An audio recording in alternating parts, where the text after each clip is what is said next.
के नदिया के तोहरा बिना रे खबर भइल राजा हेलो भाईलो अरे तेरी भाई के पागल बैठल रही के रख के हम पवन हमके कहता गोट में भी तुक्का लगाते हैं अरे ऐसा वक्त कल करता है हम करते हैं अरे दादा रे दादा लहंगा उठा के अभिनंदन करेला अरे तनी अगवा तुम में तामने तली आधा रे पादा दिन रात रहे छतिए पर हाथिए राजा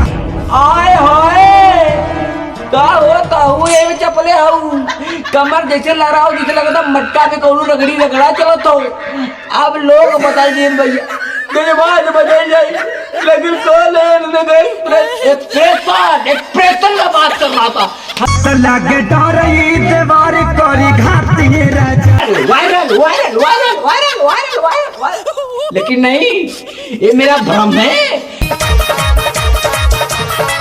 तो पादरा पसंद करते हो थूकना पसंद करते हो उल्टी करना निकी करना आई बाबा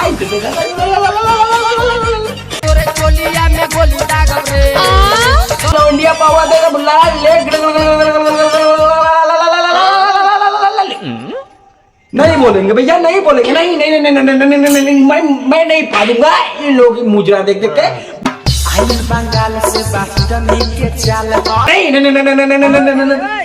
भैया थूकने की मन कर रहा है क्या थूक दानी लेके आओ भैया रजवाड़ा नहीं हूँ गाँव का लौंडा दीपक बनाती हूँ तुकदानी लाउडा लेती हूँ नहीं करती हूँ ध्यान देते वही थूक देते तोर दीदी के भतार लागब रे हसीना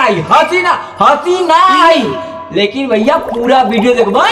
तब बेन हंसी आई सब आइल बाबा राती देखना चटा घराती लोग बदलिए समा बदलिए लेकिन जज्बात बदले भैया कहो लो कि भोजपुरी के साल का लंठा ही ना जाई उसे लहंगा उठा के डना डन मारेला कैसे जाई अब भैया तगड़े दिन दीपक बनर्जिया का वीडियो आई वो दिन भोजपुरी में मजा आई उसे लहंगा उसे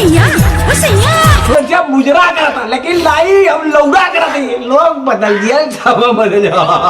बच्चों ही ना दे भैया आगे चलो पीछे से तुम मारेला तुक्का लगा भैया लोग बदल दिए लेकिन बच्चों या न को ना दे कमर हिला के तब भारत बाबा